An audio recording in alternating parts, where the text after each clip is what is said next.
Ram Ram.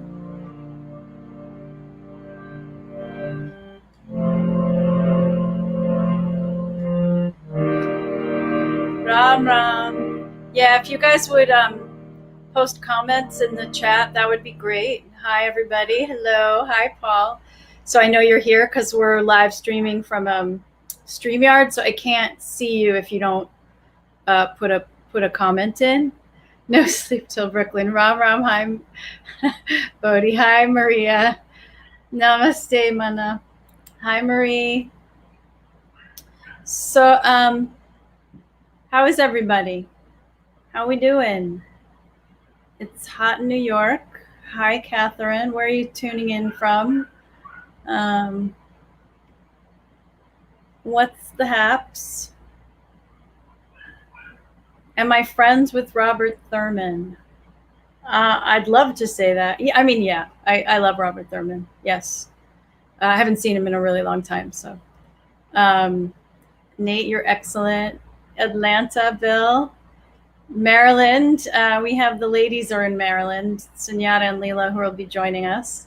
Humid, Vandana, hi. Australia, right, Mana, you're in Australia. Crazy.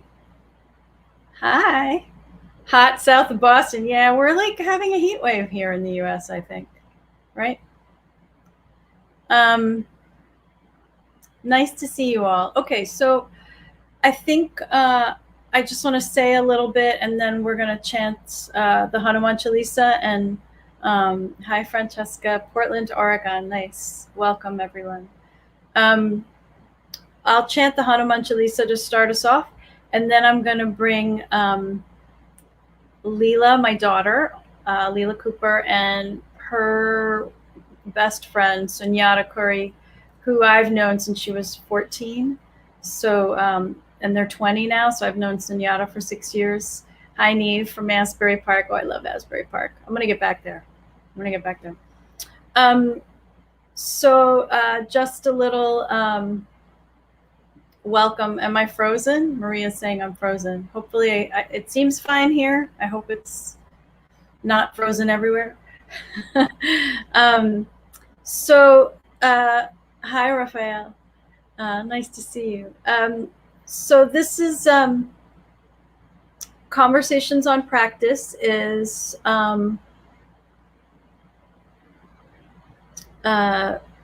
this series I'm doing that you're joining. Okay, good. I'm glad. Oh, thank you, Neve. I've got a place to stay. All right. Well, I'm definitely coming then to Asbury Park. I'll be reaching out. So, okay, I'm going to get back to the focus of the evening.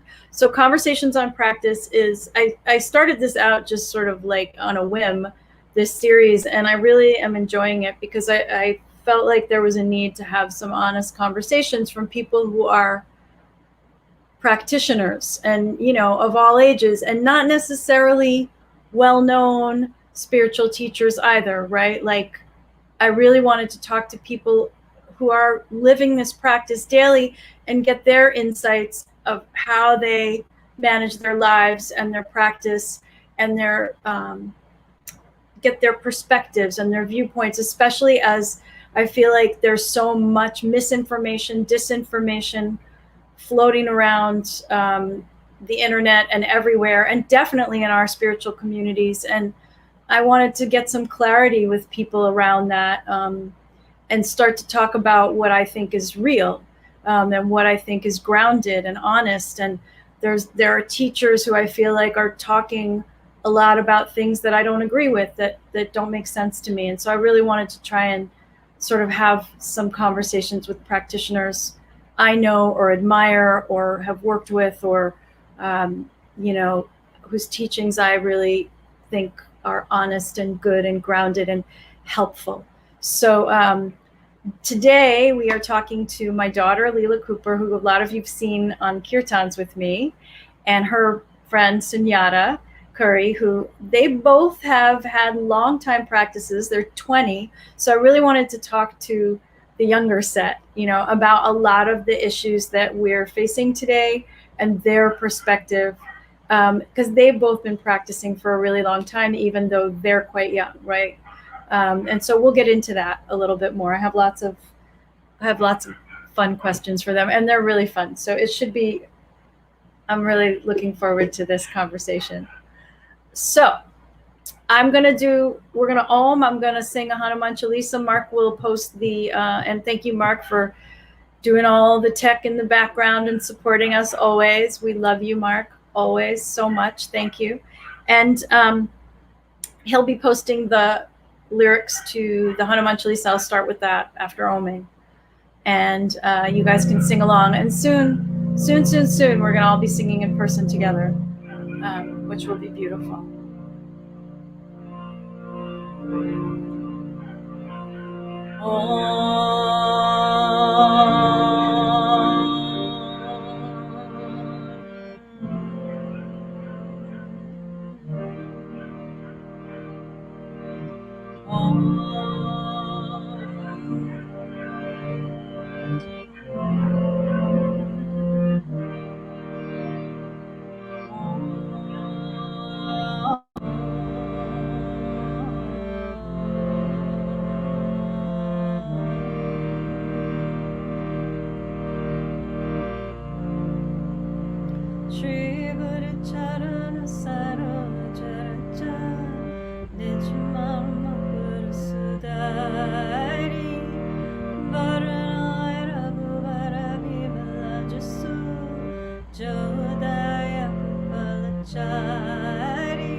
Yuga sastra jana para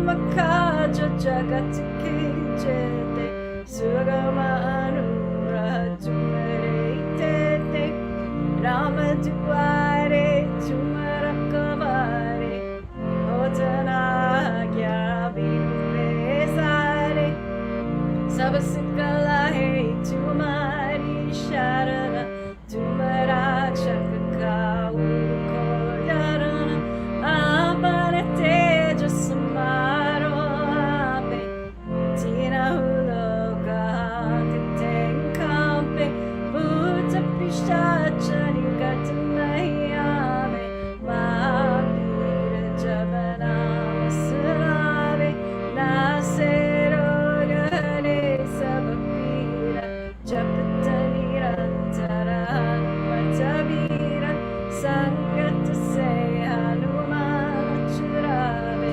Manekrama Bhajantyana Cholave Samaparama Tapasviraja Tinekeka Jasakala Masaja Ormanora Tijokoilave Soyamita Jivan Palapave Charon Yoga Paratapa Tumara Eparasita Jagata Vijayara Sadhu Santa Ke Tumarakamare Asurari Kandana Rama Tulare Ashtasiddhina Nirikedata Asuparatina Janaki Mata Rama Rasayana Tumare Pasa Sadara Raghupati Kedasa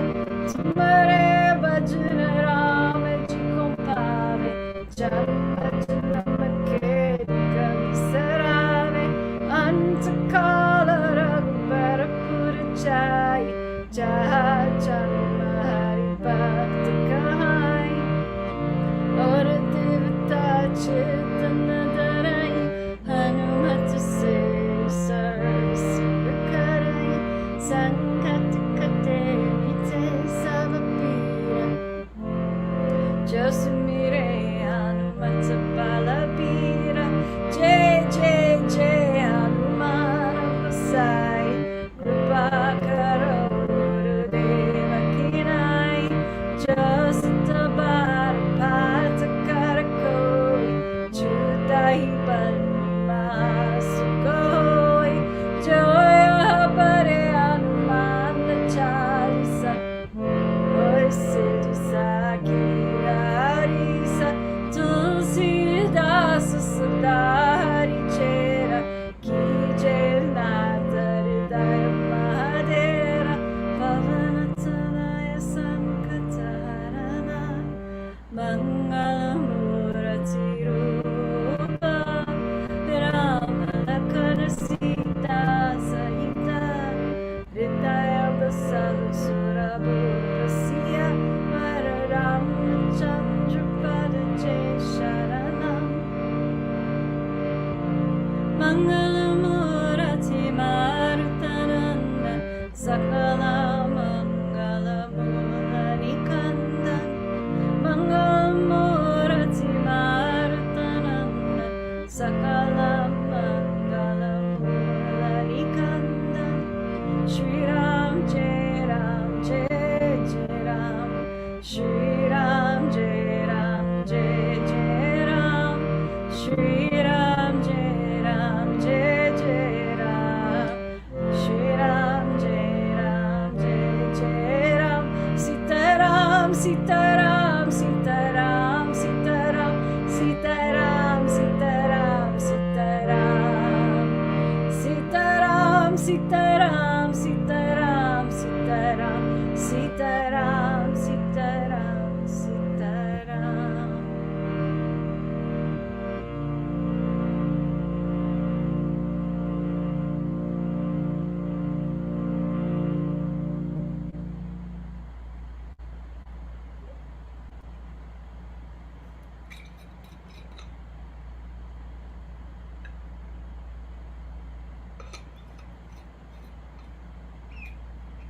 Okay.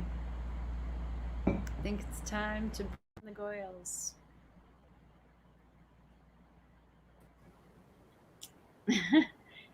Hello. Hi. There we go. Oh, thank Better. God. Mm-hmm. It's better, right? Yes. Hi. So, okay. How's it going? Good. How are you? Good. Pretty good. It's funny because you guys are in Maryland. Like Lila's with you there, with you, Sunyata, in Maryland, and I'm here in Brooklyn. No, and it's the other way around. Yep. It is. So, okay. So I'm going to start my questions. I think people don't know you, Sunyata, right? So I think I want to have you sort of introduce yourself and like talk about your story in terms of spiritual practice. Like, how and when did you start practicing meditation? I know you practice Buddhist meditation, and talk about the retreat that you and Lila met at IMS, that teen retreat that you guys met at when you were like 14, right? Because you're 20 now. Mm-hmm. So yeah, tell people about yourself. Yeah, so my name is Sunyata Courie. My practice really started with my parents. My parents are practicing Buddhists. My mom went to undergrad at Naropa University, which was founded by Chogyam Trungpa, who was really instrumental in starting Shambhala Buddhism in the West. And her and my dad both went there. And Sunyata is a Buddhist name, so it's kind of ingrained in me since I was born. I have always been practicing meditation. When I was younger, I went to the IMS Center in Washington, D.C., because it's about an hour and a half away from my hometown on the eastern shore of Maryland. And I remember when I was younger, I had a pink meditation cushion with little blue stars, and I would sit next to my parents while they meditated. And ever since I was young, they were teaching me breathing techniques and stuff like that to help. And then I really, really started to get interested in meditation towards the end of 8th grade. I started to develop a lot of anxiety, just general anxiety about the past, the future, growing up, everything. So my mom started taking me to see an acupuncturist, and he recommended that I go to the Insight Meditation Retreat, the teen meditation retreat in Barre, Massachusetts. And that's where I met Lila. So we were in the same small group together, and it just like right when we met each other, we just kind of knew that we were going to be besties for life. I distinctly remember, sorry, I don't know if it froze. Did it freeze or, okay. It's been, you've frozen a couple times, but I think it's okay. I'm not sure what's happening, but it's probably my internet, but okay. But yeah, I distinctly remember when Lila and I first ate our first meal together, people asked if we had known each other for years, but we'd only known each other for 30 minutes. So it just was an automatic clicking. So yeah, that's how I met Lila. And then present day, I go to Roosevelt University, which is in downtown Chicago. I'm going into my senior year as a philosophy major with a minor in legal studies. With a minor in legal studies. Yeah. Mm-hmm. Yeah. And can you, I don't think you can you tell people what Sunyata means? Oh, yeah. So there's not a super good Western translation for it when we're doing one-word translations. And typically what you see is words like emptiness or nothingness. So the way that I describe it instead is the feeling you get when you achieve enlightenment, like when you reach nirvana and you're just completely serene and your mind is empty. That's awesome. Okay, so now Lila. Mm-hmm.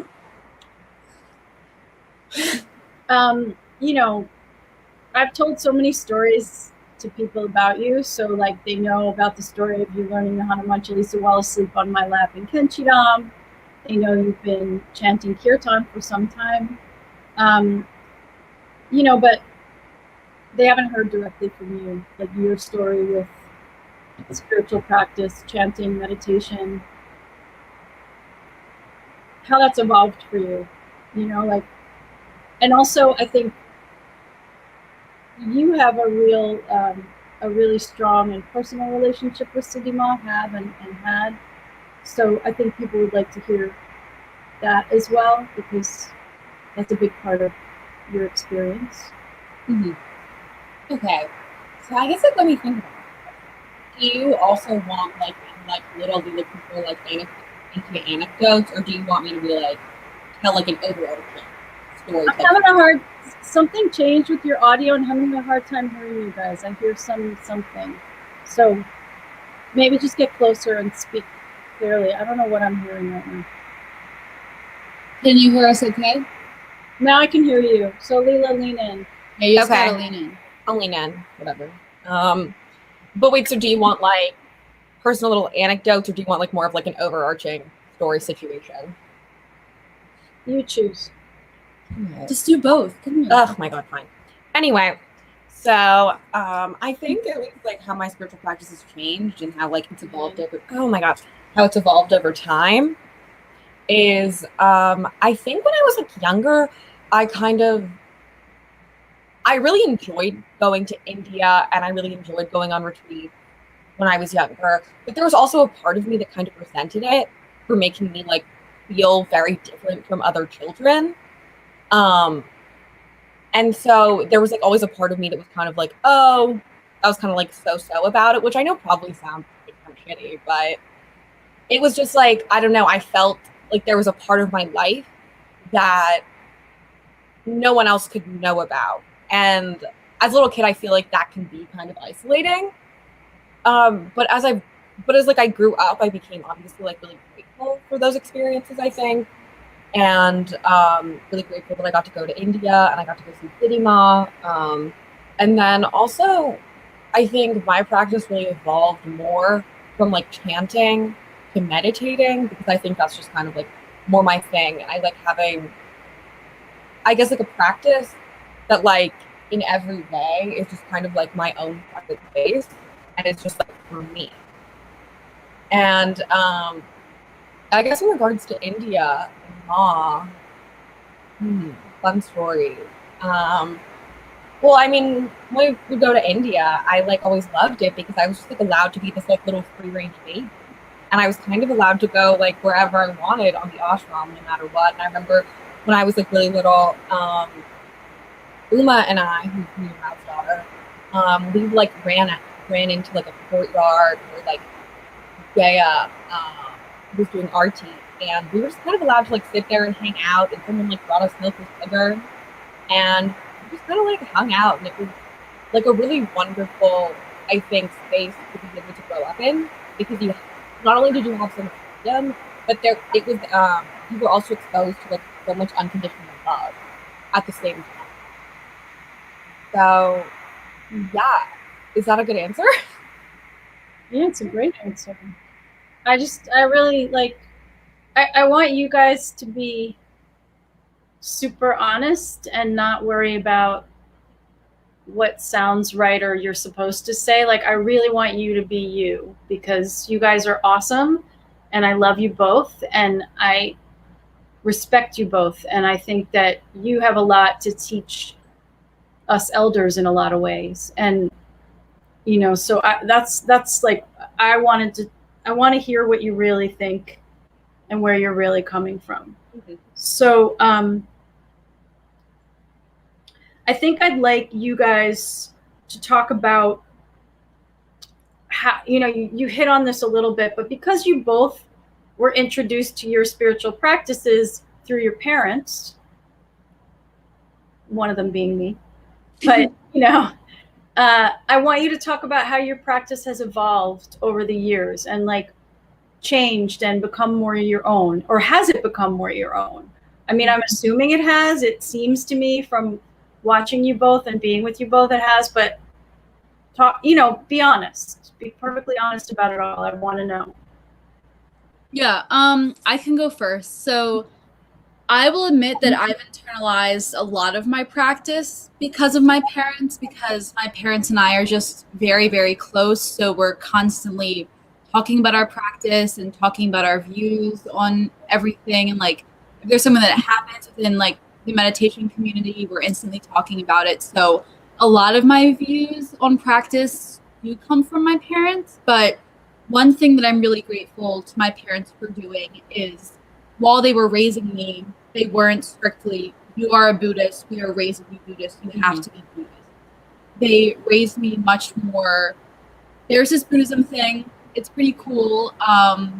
We think that you would like it, you can try it out, but if you're not into it, if you're more into Christianity or Islam, like you can do that too. So there was never any forcing of Buddhism upon me, there was just access to it. So that's how I came to cultivate and really understand my own practice, which is really cool. And then they also exposed me to all different kinds of Eastern thought. My dad is super into Taoism, so I got exposed to that a lot, and that informs my philosophies of life a lot as well. So yeah, not being hemmed in to one box, I think, is the best thing and best influence that my parents had. As far as specifically as practice, I'll talk about IMS and IMS, insight meditation. There's a lot of emphasis on metta meditation, which I really love metta. Can you tell people in case they don't know? Yeah. So metta meditation is loving kindness meditation. So it's a focus on giving loving kindness to yourself, to others, and then also just putting loving kindness out into the universe. So I really loved that. But as I grew older, I kind of, no, you can't overdo metta at all, but I kind of focused on metta to the point of trying to find like love and kindness in every situation. So if there was somebody, if like I had a friend that wasn't treating me well, I would automatically have to go to a place of understanding, and like getting what they were saying to the point of like doing me a disservice and not allowing me to like feel anger or feel sadness. I would only be super tuned into the loving kindness of it, which is great and I think super helpful for some people. But the reason that I really admire the Shambhala tradition is that there's an emphasis on like using metta and using meditation. I'm just trying to put together what I'm saying. Like using it more like a warrior, and that's something that I really love. And I was talking about parents and their influence on you. I was having a conversation with my dad the other day when I was experiencing a lot of anxiety, and he told me to like use meditation as a sword to cut through the anxiety, which for me personally was super helpful and something that I'd never really thought of with meditation, but something that ever since then I've been like implementing that and has been super helpful. That's really interesting. And you know, it makes me think that I definitely want to talk with you both about anxiety and depression and how spiritual practice has helped with that, where it doesn't help, like what else, you know, because I think that's good to talk about. But before we get into that, I did, Yehoshua says that he's excited, she is excited to be attending Naropa in the fall for the mindfulness-based transpersonal counseling program. That's awesome. That's really cool. That's really exciting. And I'm sorry if I said your name wrong.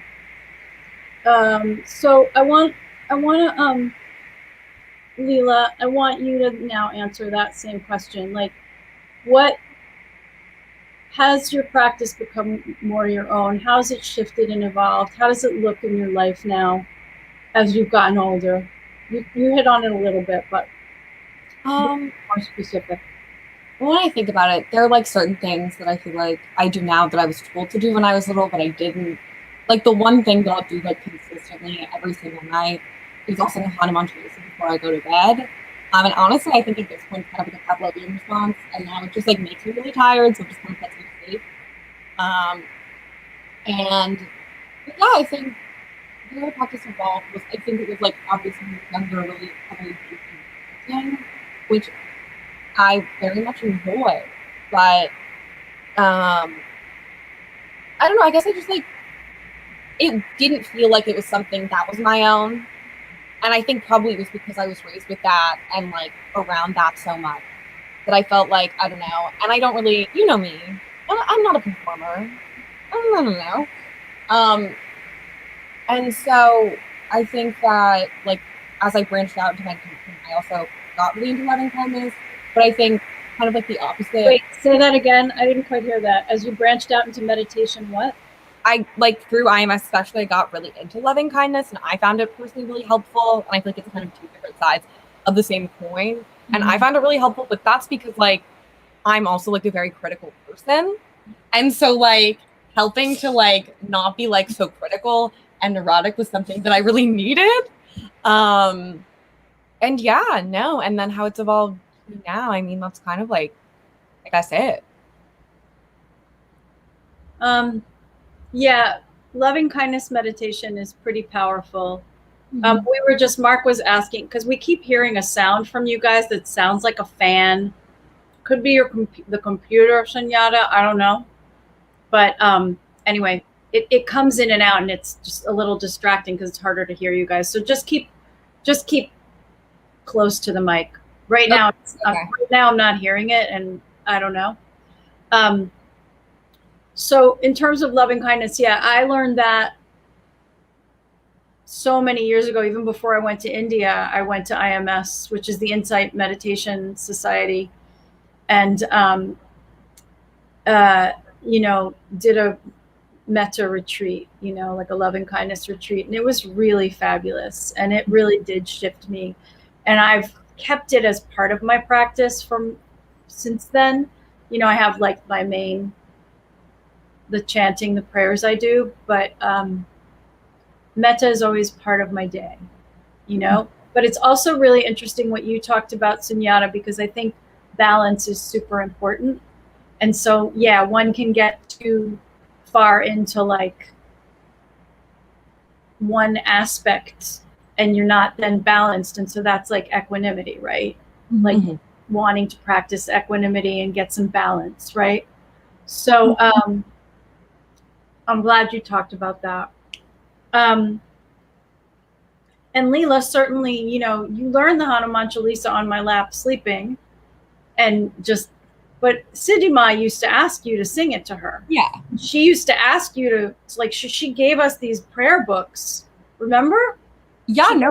These little prayer books to practice with, so that you would do it at home and read along with the pictures. That was like how I like really learned the Hanuman Chalisa, was because like I knew it through hearing other people sing it, if that makes sense, when I was younger, so I could sing it along with other people. But if I was asked to sing it just on my own, I would have forgotten verses and gotten kind of like mixed up. And so that was how I learned it, was through those like little verse books. Because when I was like 7, I remember we went through like a phase where we would sing the Hanuman Chalisa together every night. And then I like didn't do that for a really long time. I mean, even like in high school. Yeah. I remember the first time that I came to visit Lila in New York, and we were sleeping in a bunk bed. Before we fell asleep, she was like, I sing a Chalisa before bed every night. I hope that's not distracting to you. And I was like, no, it's no problem at all. So she really does sing it every night before she goes to sleep. And it's so awesome. That is awesome. Yeah. It's for me, that kind of practice is really grounding. It's like my anchor through all the ups and downs and everything that comes. You still do that, and that's your constant, that's your refuge, right? So I wanted to talk to you guys particularly about the sort of wellness community online. Mm-hmm. About like the messaging around health and cleanses and diet, and that there's like there's a lot of fat shaming that goes on, and there's like, it's all in the name of, and this is a little bit off the spirituality path, but it's kind of all connected, because a lot of us, you know, practice Ayurveda, or we do, you know, many are vegetarian, or many are like, think about their diet in terms of their spiritual practice. And that is certainly, you know, if you're a monk, you're not eating past a certain time of day because you want to focus on your meditation. And there are things you do to enhance your practice. And certainly in India, at the ashram, it's being vegetarian, but it's also there's no garlic, there's no onions, right? Because those are like, energetically, they take you off the focus of practice and spirituality, right? Mm-hmm. So I get it. Like, there's a diet connection to spiritual practice, right? And we all, you know, we all want to be healthy, and we're all conscious of that. But then I also think that and Lila really was the one who pointed this out to me, like how much messaging there was in the community that was really harmful, right? That's really like, no, it's hard. It just is. It's just harmful. And so, you know, I guess I want to know, like, how do you think people can do better around this? Because there is that, you know, people in these spaces, teachers in these spaces, or wellness influencers, or whoever the hell they are, right? Some people are really real with it and very honest and grounded, but there's a lot of bad information. And then it's gone off into the realm of like, vaccines are evil. Like, there's all this stuff, and Western medicine is horrible and evil. And like, it's a lot of things have gone really far, really fast, I think. And so I just want to hear your take on like what you think is happening, how it could be, you know, how people can do better. Like, if you really do want to talk about health and wellness, like, how can you do it in a way that's considerate of others, that's inclusive, that is not preaching from this place of, I know so much more than you, or this is pure and it's the only way. Like, what's your take on all of it? And give your insights. Because again, like, I feel like I really learned about a lot of this, or became more aware of it.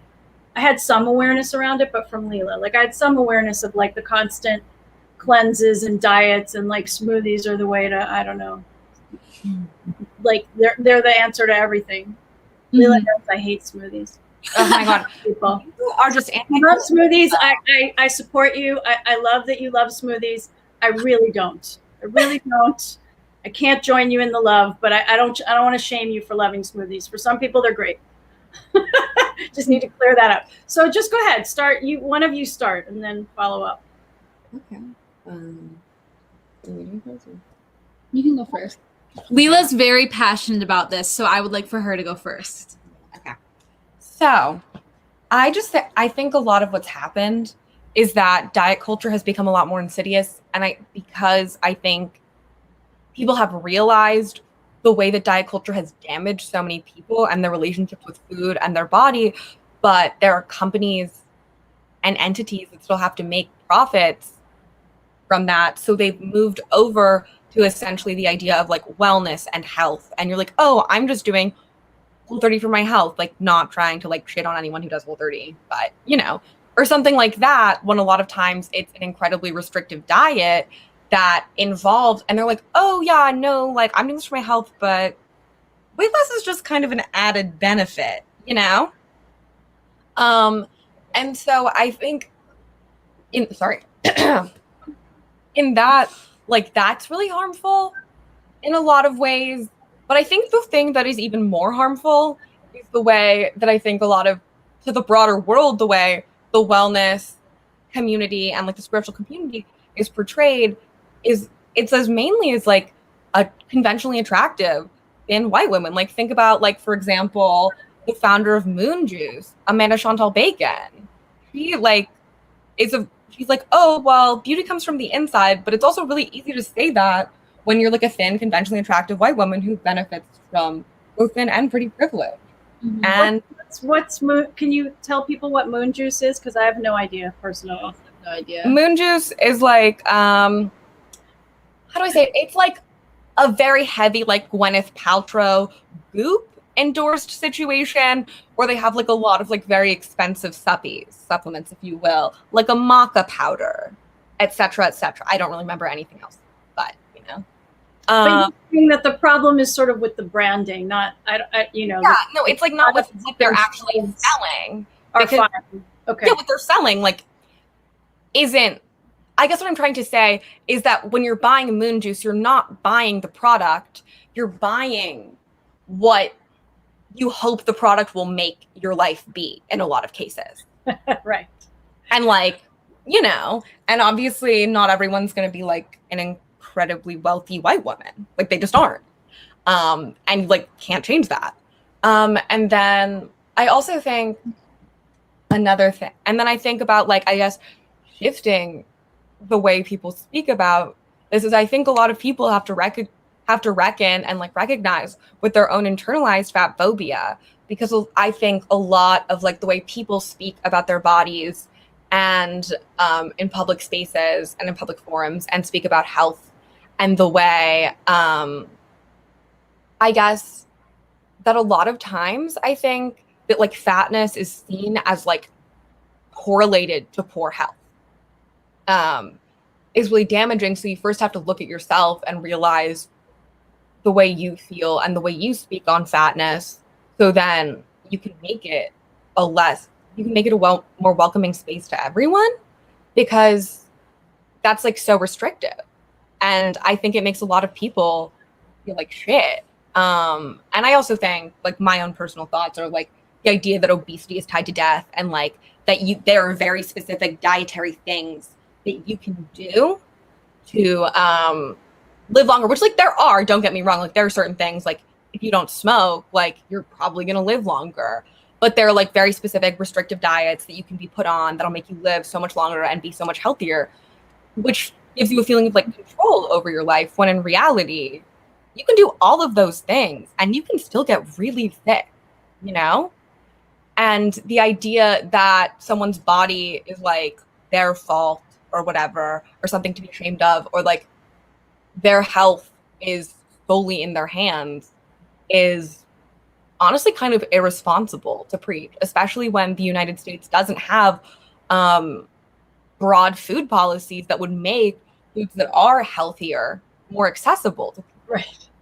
And so then you're just so it also makes then wellness spaces really inaccessible to anyone who isn't upper middle class, or who doesn't have a disposable income.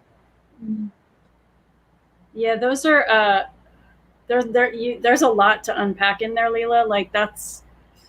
There are so many different pieces to that, and Cindy writes that you're correct about being harmful. Many of us ended up much fatter than we would have had we not caved to the pressure of diet culture. And she's also saying that she says, "You're so right, Lila. I don't know how you got so wise, but I'm totally digging and agree with all you say. I'm in love with you, Lila." And Nate says that's an excellent point on food policy. There's so many pieces to this. There's the piece of white privilege and exclusivity, and I've long been really deeply bothered by that in the spiritual spaces, and then in the wellness spaces in regards to diet and lifestyle. And then you're right, food policy, if people don't have access to fresh fruit and fresh vegetables, what, it's all so backwards, right? And I just want to say, as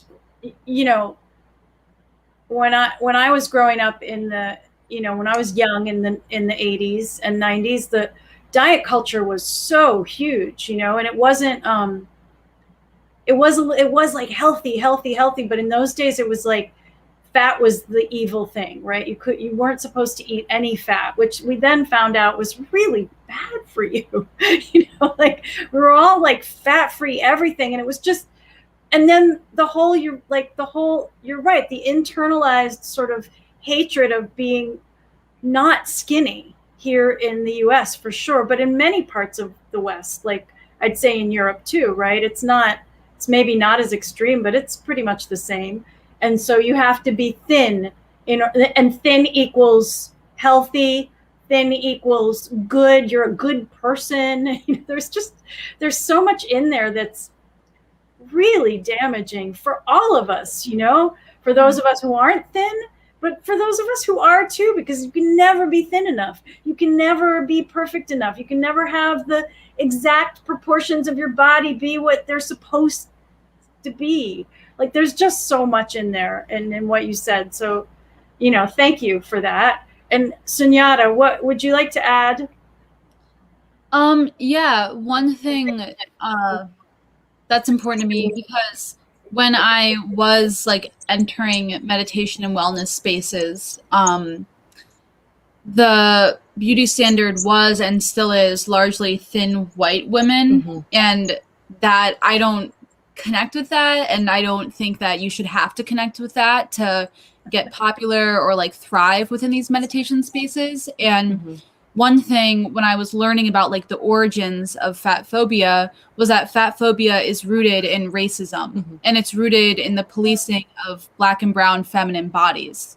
So it's deeply important that every single one of us learns to undo that constantly. And it's hard because it's constant, because the pressures are coming from all around you and coming from all sides. So it's really a constant thing that you just have to be super on top of and paying attention to. And then one thing personally that I would like to talk about that I have seen coming up a lot, and that both my dad is a Western medical herbalist, and my mom has her doctorate in acupuncture.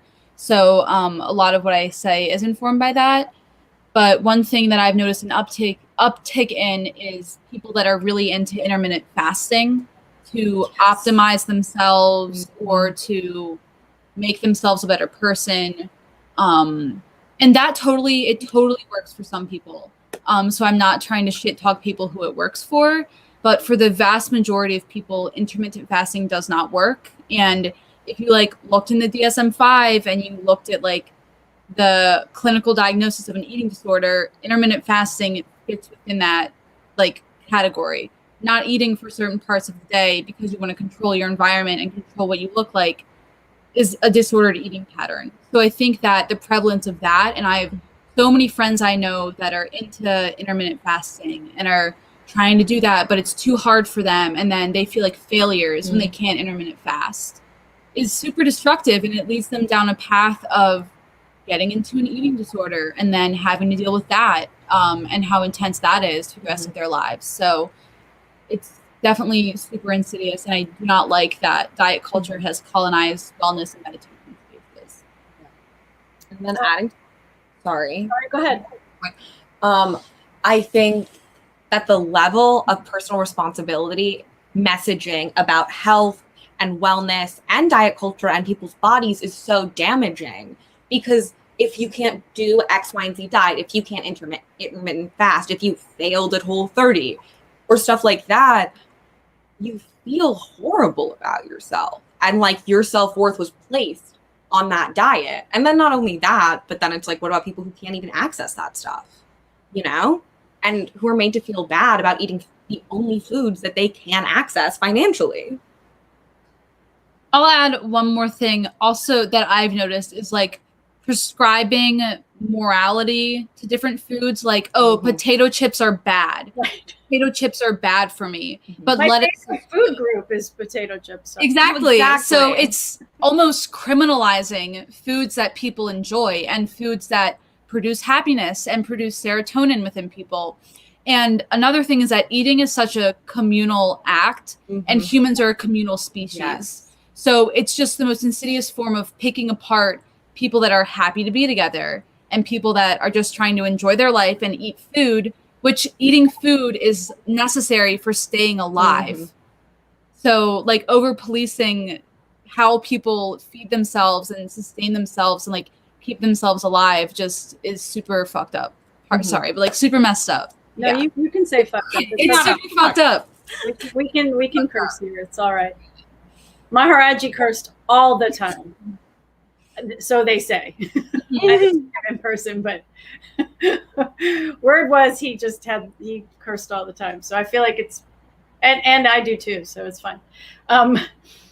So I want to actually, you each brought up points that I really want to talk about, that I find really moving and enlightening, actually, because I don't think I'd ever thought about it, Sunyata, and what you brought up about like policing brown and black bodies in that way, because it's true.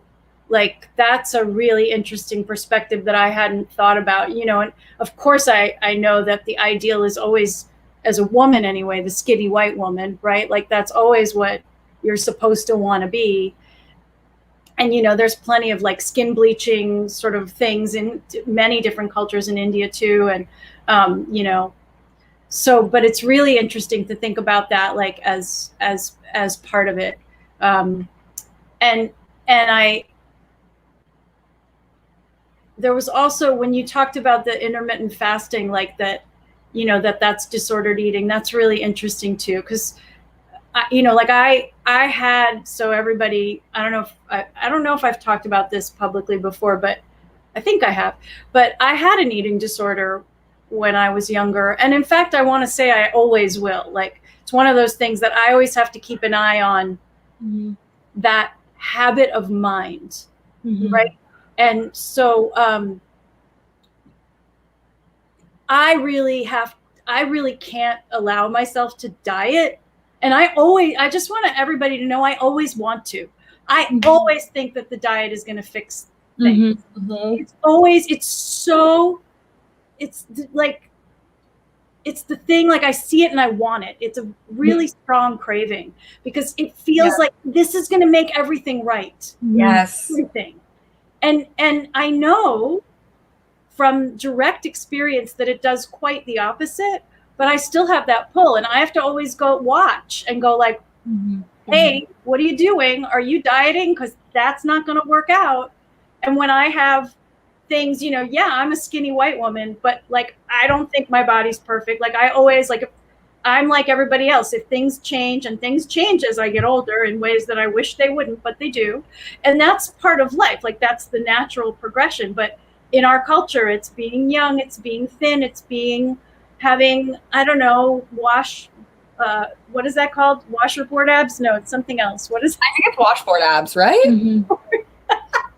Anyway, you know what I'm saying. So it's just, you know, and I've heard about intermittent fasting. People I know swear by it.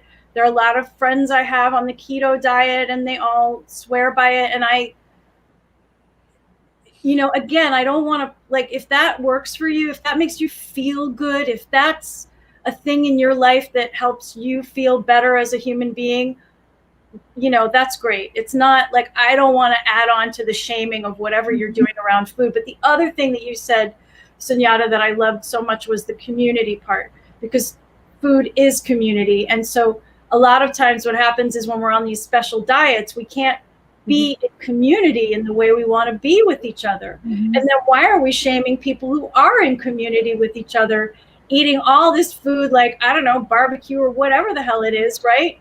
Especially when we're talking about in America, like Black culture or you know, many different cultures that are not white, eating foods that are like supposed to be not good for you, right? But sharing them in this really beautiful way that's part of their culture and tradition and how they come together. And it's one of the things I loved in India the most, was like eating food with everybody in that culture. And actually, Nandini said a really, she said something interesting. Nandini, who is Indian, said it's kind of interesting because in the Indian cultural tradition, if you're skinny, you're probably poor, starving. That's true, Nandini.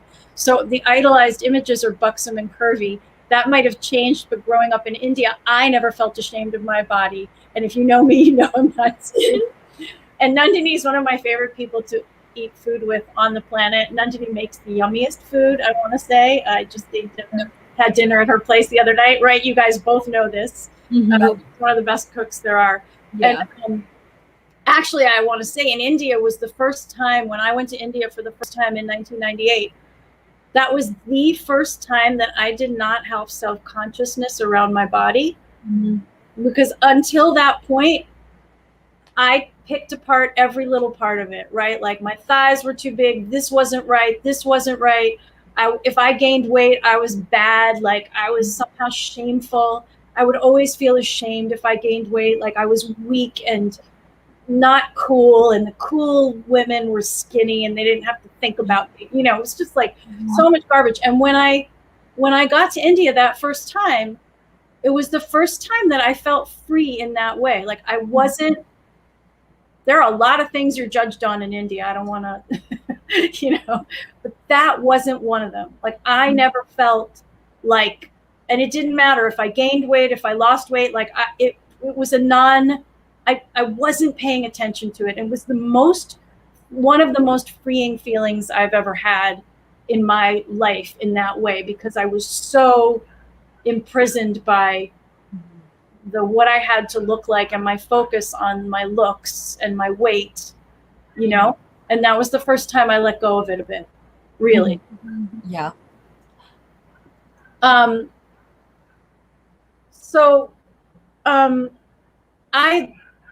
I mean, we could talk about this, but I want to get into where this kind of goes a little bit, because I could talk about this with you guys. You both brought up such great points, and I still have a lot to think about with it, and I think we all do. But I also wanted to talk about the wellness to QAnon connection, which Lila, you sent me this podcast episode that super helped me, actually, because I was noticing in our yoga, spirituality, like in all of our spaces, a lot of the teachers that we all thought were, or many of the teachers that we all thought were really good that we were listening to, started to talk, like started spewing these QAnon conspiracy theories and started talking in ways that sucked a lot of people in and got a lot of people into like hate, you know, and on the anti-vax side, right? And more.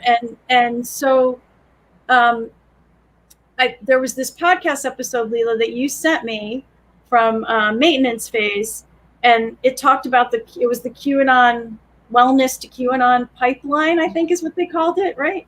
And I, you know, and also it was really helpful for me in understanding the appeal of QAnon, because before that, the QAnon, everything I heard, like there's a pedophile ring in the basement of the pizza parlor and it's led by Hillary Clinton. Like it all just sounded so outlandish and outrageous to me that I just was like, these people are nuts and I don't understand. And I really didn't get it. And that episode helped me understand like the real mythology in the QAnon story. Like there's a real mythology of like light and dark, and the light forces are going to bring the end to the dark forces. And so, you know, it's just I don't agree with them about who's the light force and who's the dark force. Like Donald Trump's a light worker in their mythology, but still there was this way in which there's great harm being done to humanity by bad actors. And if we can vanquish those bad actors or those kind of demonic forces, all will right itself. There will be balance in the world, right? And I'd never heard it like that before. And so I love, oh, thank you. Mark just posted the podcast there. I just, yeah, so, right, we got the name, he posted a link in the comments. Thank you, Mark. Somebody asked to share it. It's a great episode. It's super helpful. It really helped me a lot. So, you know, when I think of it like that, like, yeah, I love mythology, and I think we all want to think that there's some way in which we can vanquish the demons, and that there's a story in which it's easy to do. Like, these are the people, we point to these people, they're doing it, and they're lying to us, and we have to uncover it, and then we have to take them down, and then balance will be restored, right? And it's not really the way things are, right? It's not really the truth of that. Things are complicated. We can't, like, climate change is complicated. Like, there's a lot of complicated things that we don't know how to solve. There is no take down this person and it's all over, right? Like, I think a lot of us on the left who weren't in the QAnon conspiracy theory part of it, thought that once Donald Trump was taken down, everything would be great again. And it's better, but it's not that simple, right? It's like what's in all of us that brought Donald Trump to power, or that allowed that kind of a thing to happen. So I think what I want to ask you is, like, what is your perspective on the sort of wellness to QAnon connection? And, you know, like, what do you think the appeal is in the wellness, spiritual yoga spaces? And I guess, why do you think it's so easy to think, sort of, for example, I keep talking about vaccines. Like, why is it so easy for people to believe that they shouldn't be trusted, that the medical establishment shouldn't be trusted? And also, I'm curious about your experience with your peers, if any of your peers have kind of gotten into that, or how they're talking about it, or, you know, what. So that's a lot. Sorry, that's a lot of questions. So you could answer one, and then I can ask the others again. So I will be looking down because I have my phone, because I have notes about this, and I want to make sure to say all of them in a relatively eloquent manner. So eloquent so far. Thank you. One thing that I think that makes spiritual spaces kind of like a breeding ground for these far-right conspiracy theories is that spirituality is inherently a very vulnerable practice. And it's a very vulnerable thing and vulnerable community. And oftentimes people turn towards spirituality because the mainstream way of dealing with things hasn't worked for them. And they've tried the mainstream and they still feel generally unsettled with what life is, how people act, and stuff like that. So I think that QAnon is a perfect example of this. People within these spaces see this. Some things that happened are true. Like, there are pedophile rings, and like there are some people that do this, and some of those people have held positions of power throughout all of history, really. So they see these really awful things going on, and they desperately, desperately want an explanation for how this could happen and why people could possibly do this. So they then see somebody they know start peddling this theory, and it's a very easy theory to accept when you so desperately want an explanation for that. And then they become like duped, they become tricked and deceived into believing this. And then it has real world effects, like the shooting at the pizza place that happened. That was a real world thing that happened as a result of this conspiracy theory. And then I think, as far as vaccines go, because I've thought a lot about like Eastern and Western medicine. So like we were talking about in the last question, there is an intersection with wellness and wanting to be as pure as possible. And that comes to play when people start talking about things like, I want to be natural, and I want all the things I'm putting in my body to be natural, and I don't want to have chemicals, and I don't want any of that stuff. So personally, I love alternative medicine. Like I said before, my mom's an acupuncturist and my dad's an herbalist, and that's how they earn their living. But they admit that like that couldn't have come up with a vaccine that stops a very deadly virus. So it's finding the balance between trusting some parts of Western medicine and understanding that Western medicine is very helpful in some cases, and then also holding the belief that alternative medicine methods like acupuncture and herbalism can also be really helpful. And I think a lot of times people want things to be, so they take the nuance out of these situations. Both things can be true, and you can hold both things at the same time. So then specifically about the vaccine, people look at the vaccine and they're trying to find the ingredients, and they have these really difficult scientific names. And they're like, I don't want to put that in my body. I don't know what's going on. I don't know how it was made. I don't trust RNA from something else. That's not something that I should ever do, because they want to be natural and because they want to be pure.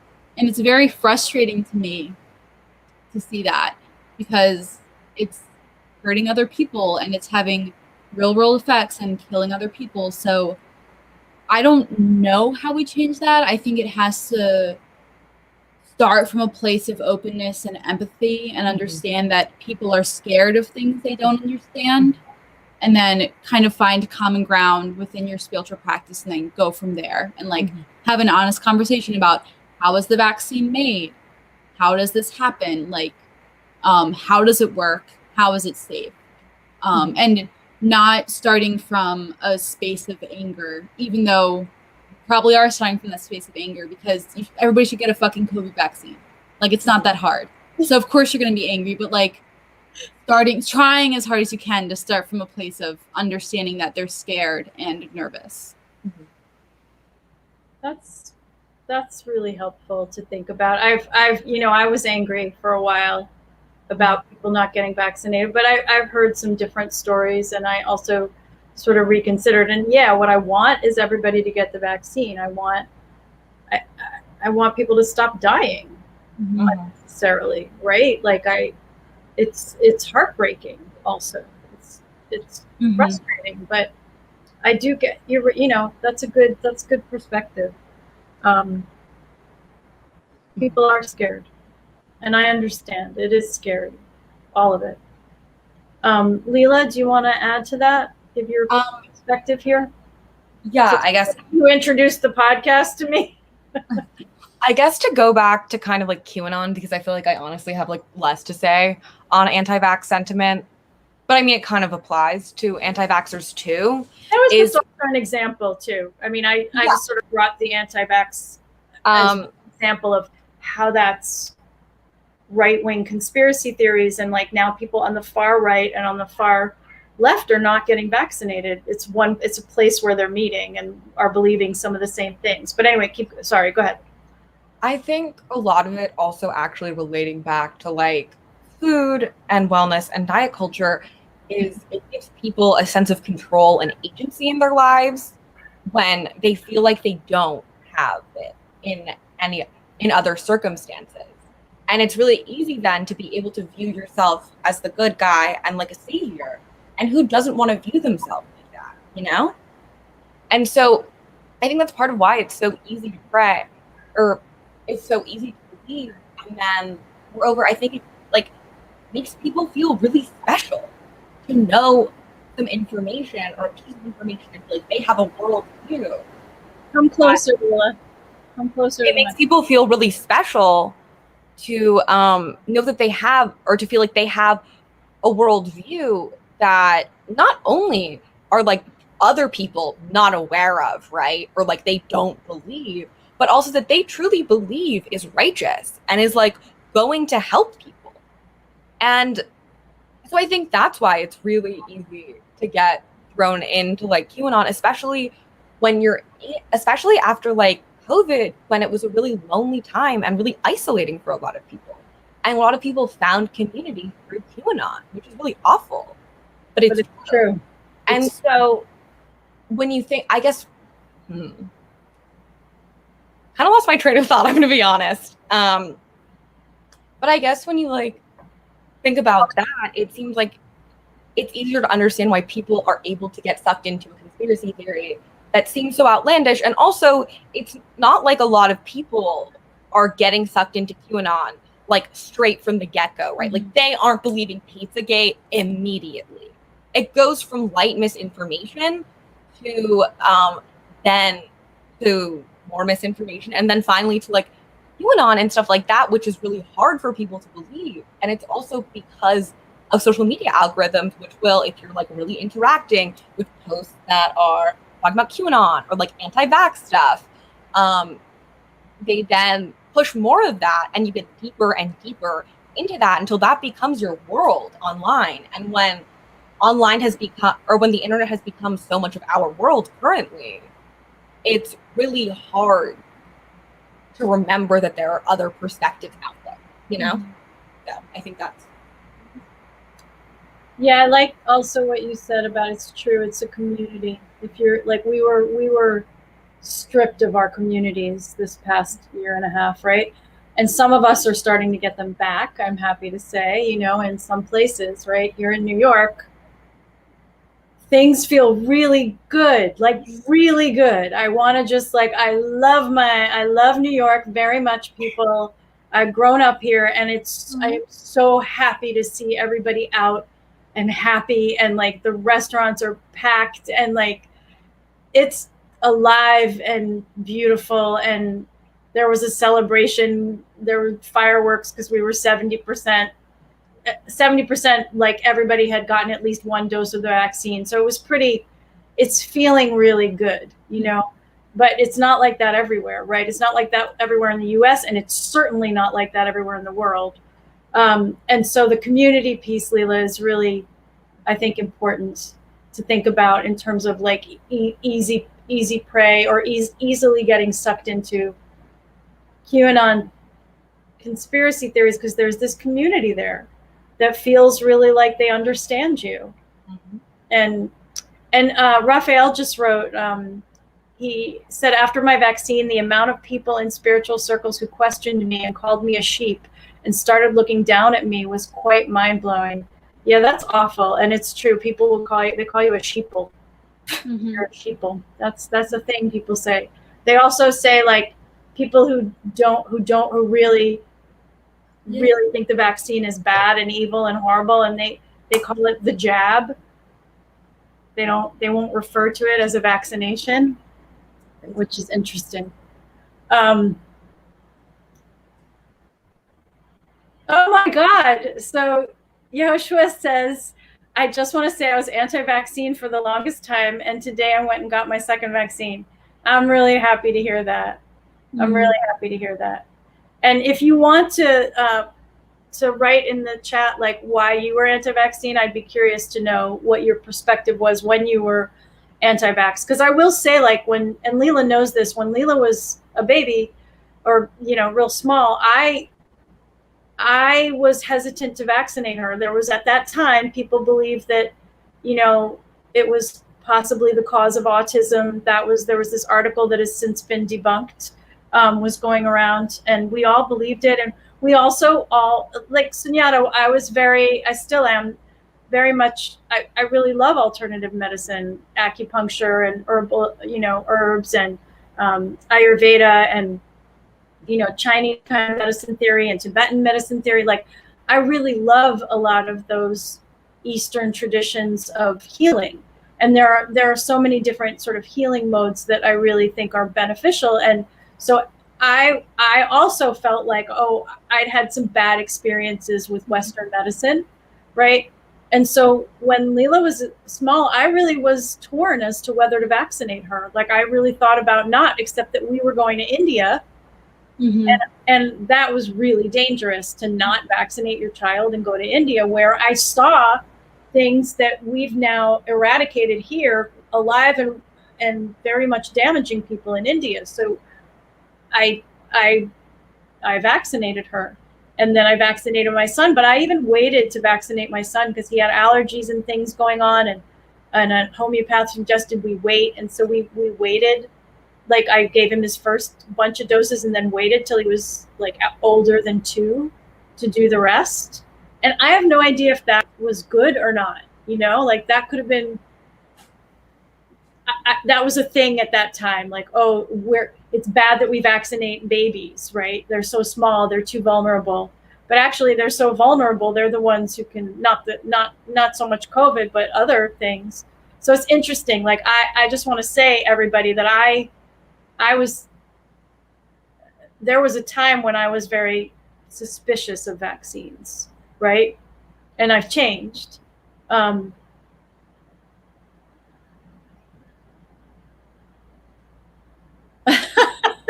Bodhi says he was a hesitant parent who then vaccinated son when he was 13. Upset both sides. Were you the parent, or were you the 13-year-old? Yeah, Neve, you were hesitant with your babies too, and you feel judged by some others.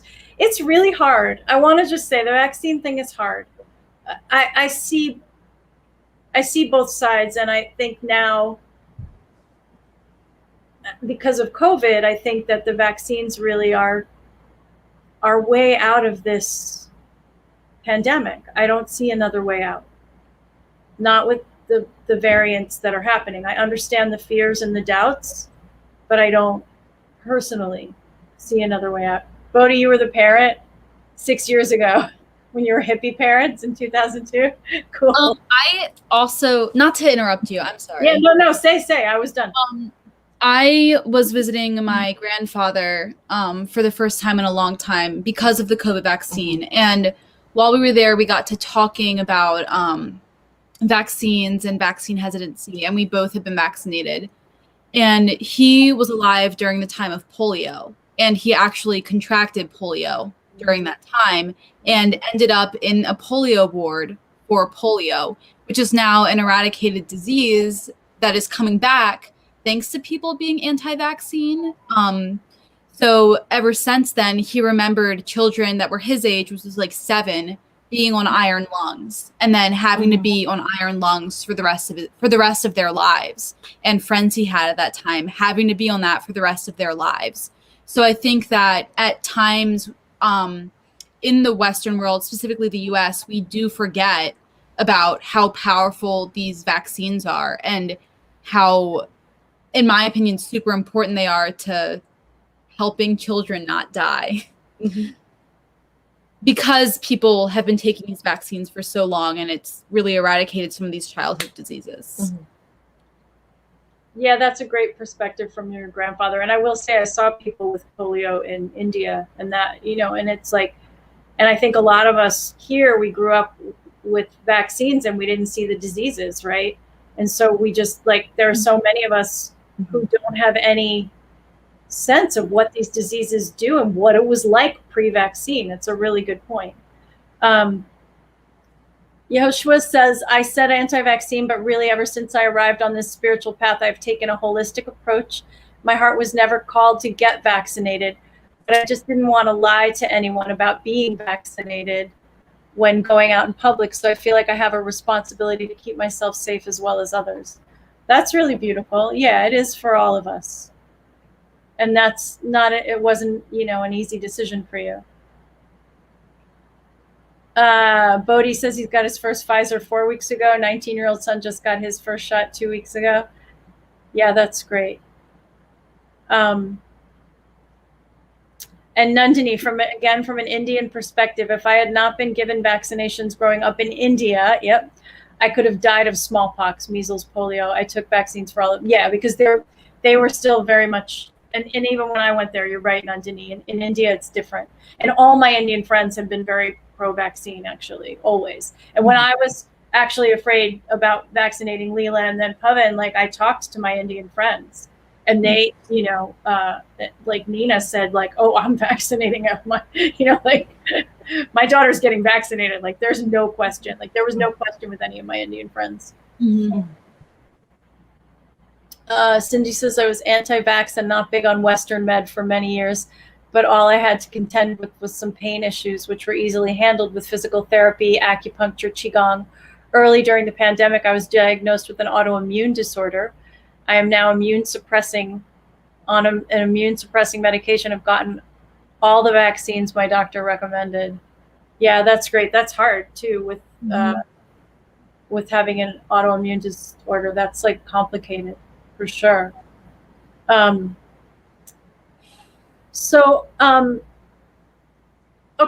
So this is like, we've gotten deep in here with the vaccines and the wellness, but this is really great.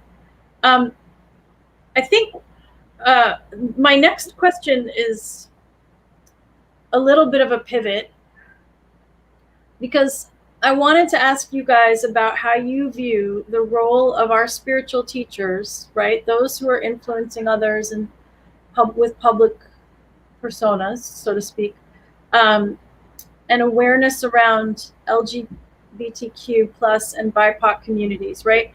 How can teachers do better in addressing the needs and concerns of those in these communities?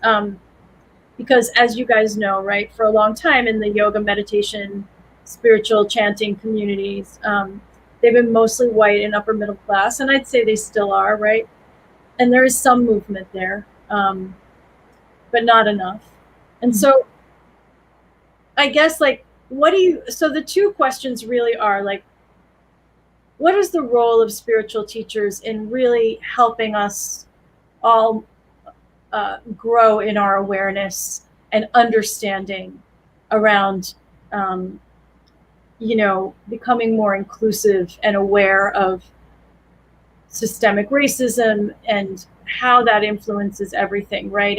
And homophobia and like, so, you know, right, because we're watching as like so many states have there are all these anti-trans bills being passed in all these states, which is, anyway, that's a bit of an aside, but it's horrifying and happening. And so if I guess it's like, what do you think the role of teachers is in this and how they could do better?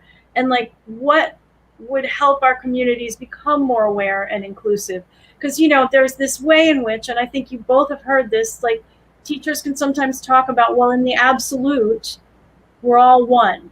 This is all happening. It's all, you know, we're all connected.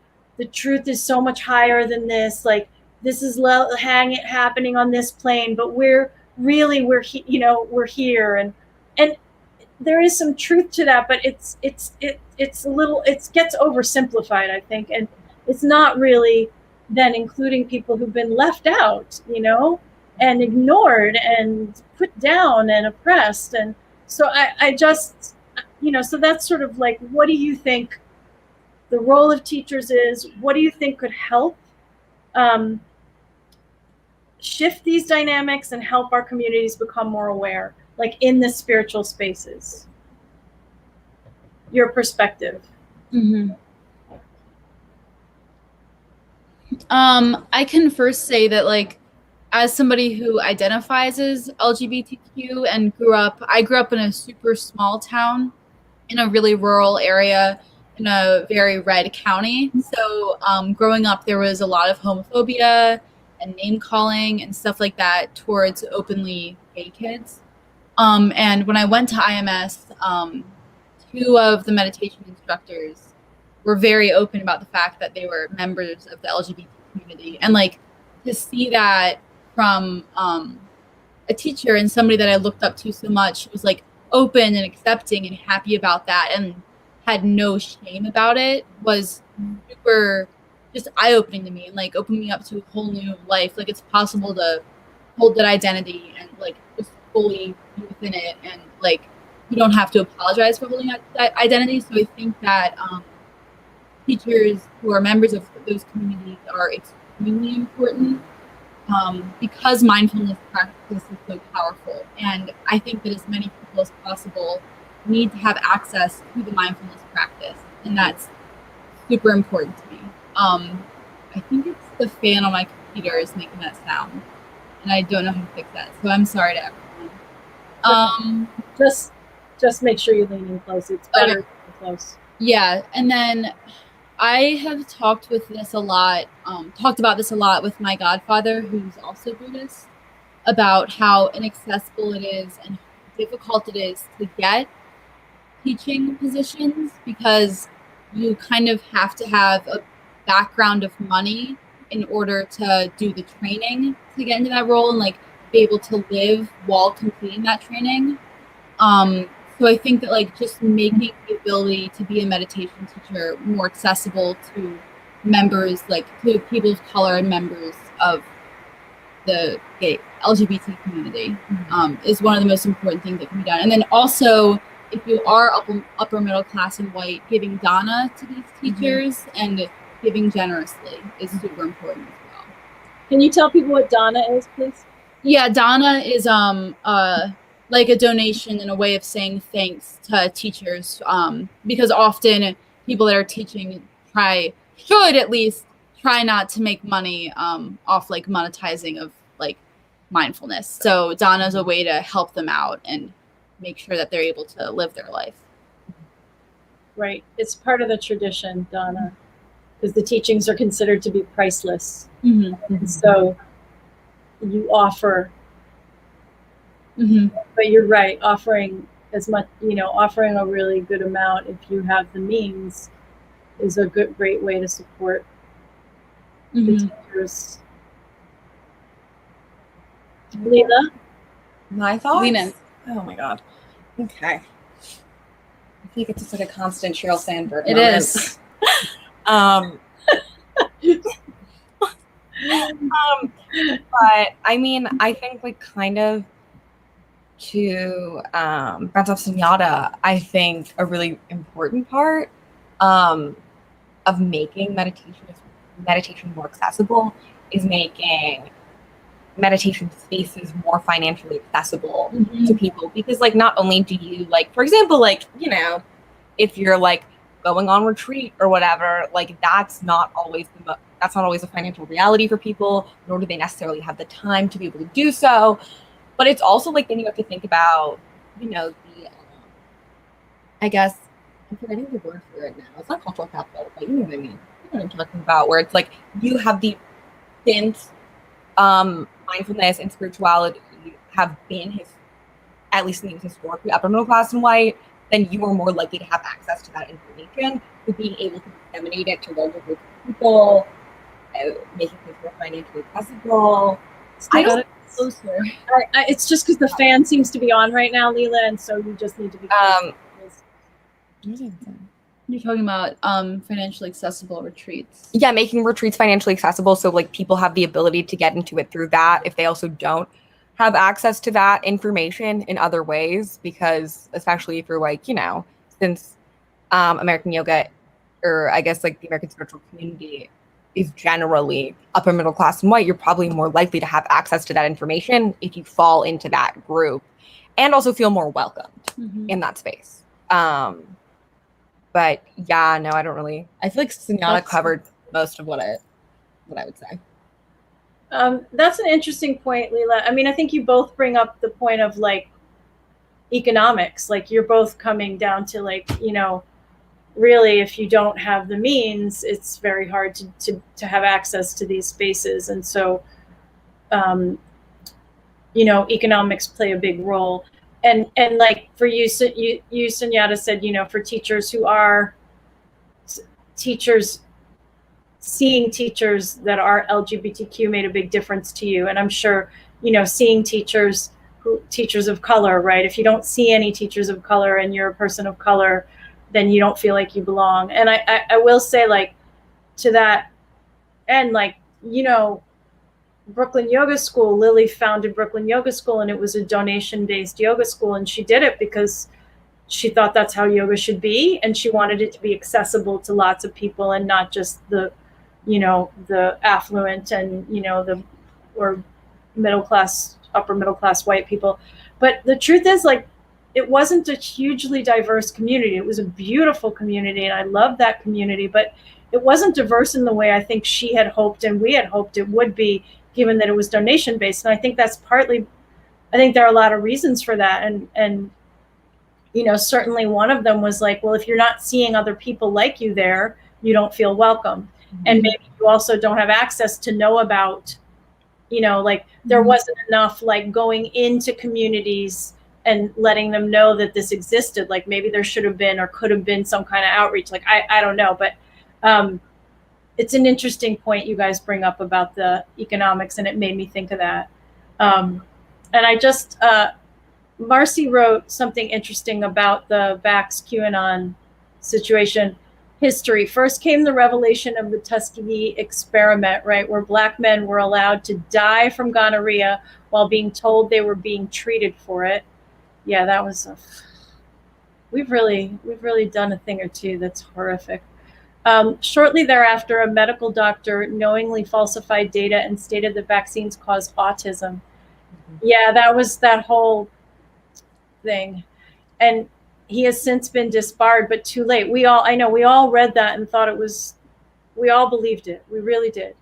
The whole week, crunchy moms of childbearing age became convinced their autistic kids had been damaged by vaxes. And it became a movement. And that's true too. That's very true. As QAnon took hold, they twisted that trope to fit. Yeah.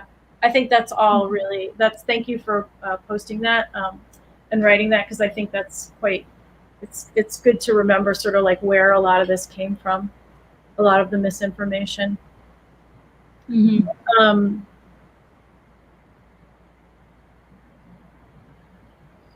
Francesca brought up something about loving the stories about Maharaji challenging folks by having Westerners do puja and offering water when some Indians were deep in the ideas of untouchability. Yeah, so in India, and I think maybe the both of you know this, but you know, in India, there's quite the caste system and this hierarchy of the caste system. And if you're an upper caste, you're not supposed to, like, some people, it's dirty if other people touch it. You know, there's a lot of like clean and unclean, and some caste members, some people from lower caste, if they offer you food, you can't touch it because it's unclean.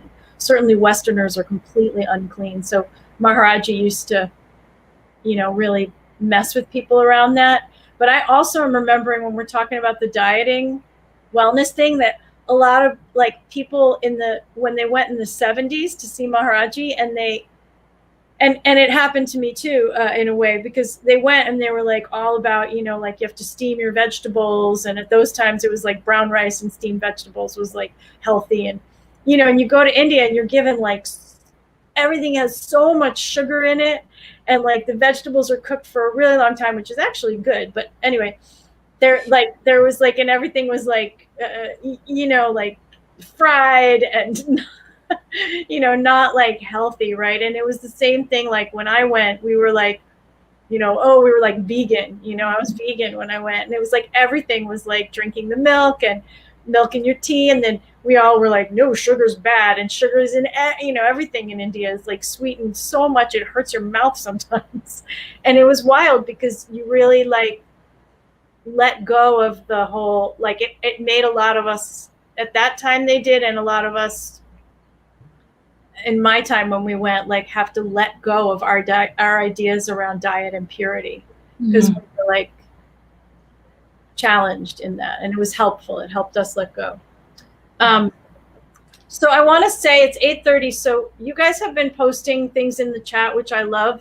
If you all have questions for Lila and Sunyata, please, you know, about practice or any of the things on this topic today, or like a topic you think is relevant to what we're talking about, please put those in the chat and we will ask them. I wanted to ask you guys, this was a question I came up with sort of, you know, just more recently that I thought was important to talk about, which is faith. And I wanted to get your interpretation, each of you. What do you think faith is, and what kind of a role does it play in your life, in your spiritual life, in your life? Because I think, you know, that's something that's not easy sometimes to grapple with. Like, what is faith, and how does it how does it influence your life? And do you have a sense of faith? So whoever wants to go first on that one.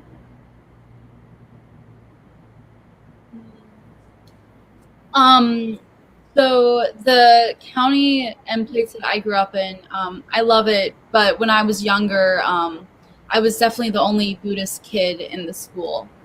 So to me, the word faith kind of automatically, to me, brings up like ideas of Christianity and like a one God that is, like, you're supposed to believe in fully and totally. So for a long time, I really struggled with saying that I'm faithful in any sense of the word, and I still don't necessarily think that I would say that I'm faithful in the traditional Judeo-Christian sense, but I would say that I have faith specifically just like in the chaos of the universe, and I have faith that when things happen, they do happen for a reason, but I don't exactly know what the reason is, and I don't really know who's in control of that. I don't necessarily think that there's an all-knowing God that's in control of that. That's kind of hard for me to grapple with and believe in, but I do think that there is something bigger than us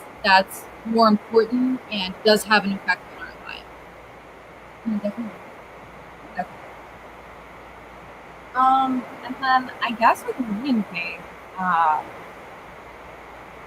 I had something that was like really traumatic that happened to me last year, I guess, and I think that really fucked with my sense of faith, because I mean, even before that, I didn't necessarily consider myself faithful in the Judeo-Christian sense, and I always felt like it was like an incredibly important part of life and spirituality to be able to question power structures of hand. But I guess especially that it made me question it, because I was like, well, if these people are supposed to be looking out for me, why did this happen to me? And Who are these people? Are you talking about Maharaji and Siddhima? Yeah, I was talking about her and Siddhima, and I was like, if they're supposed to be looking out for me, then why did something so awful happen to me? And I mean, it kind of goes back to the fact that maybe humans have free will, and that I agree with Sunyata that I like have faith in the chaos of the universe, and that there are some like inherent truths to life that I like really believe.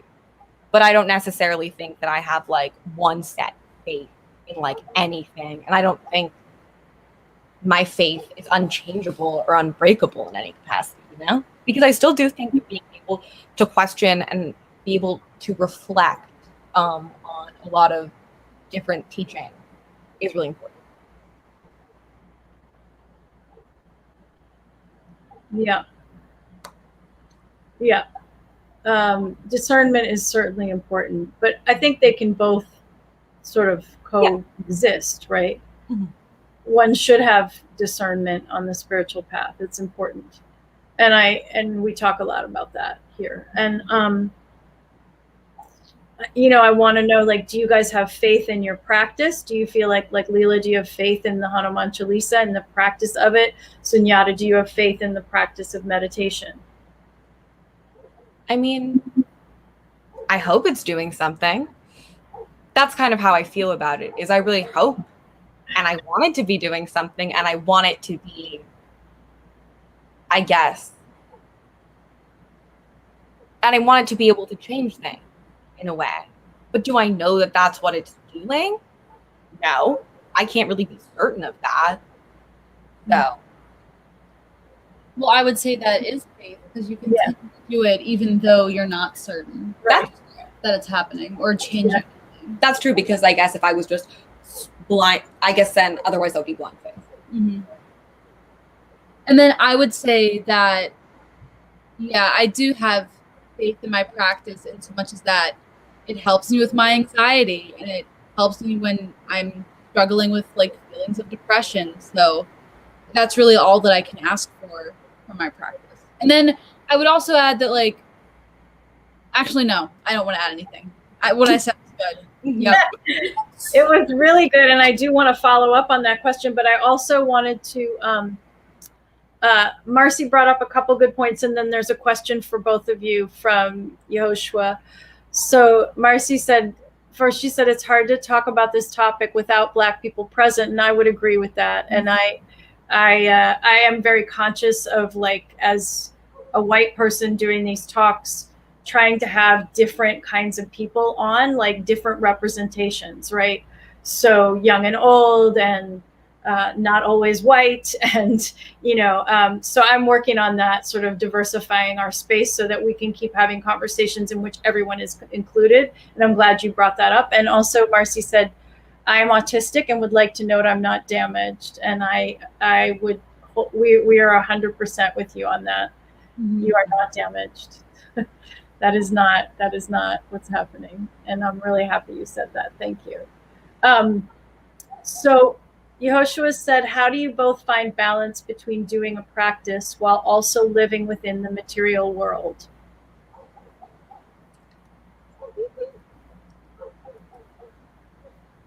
Let me think about this just for one quick second. Do you have anything, Lila, or do you need time to think about it? And do you want me to ask my next question and we can come back to it? I actually have something to say. So I think for me personally, what's been helpful, and this is just me, I'm not trying to put my views on anybody else, but understanding that in the US, we do live in a capitalist system, and that material good is prized above all other forms of like happiness and stuff like that. And then I think that understanding that and holding that reality while also having my practice is important. So I'm not going to beat myself up because I want this shirt. Like, we went to the mall yesterday, went to the mall. I'm not going to beat myself up for using my money to buy a shirt. Mm-hmm. It's not realistic, and it's not helpful, and it does nothing to further my practice whatsoever. So just holding the nuance of being a lay follower of Buddhism and not somebody who is like in the monkhood or planning on becoming a monk, while also having my practice, is important for me. Yeah. I don't really have much, honestly, because I'm going to be honest. I don't know how well I balance my practice with living in the material world. And I think a lot of times I get really caught up in the material world, obviously because we live in a capitalist society, and the idea that like the things that I own or the way that I look and present myself does determine, you know? And I think like spiritual practice is really important because in those moments, it's able to pull you out of that and like remind you that not only are your thoughts not necessarily reality, but also that there is an entire world and there are many things that exist outside of yourself. That's great. It's honest and really helpful.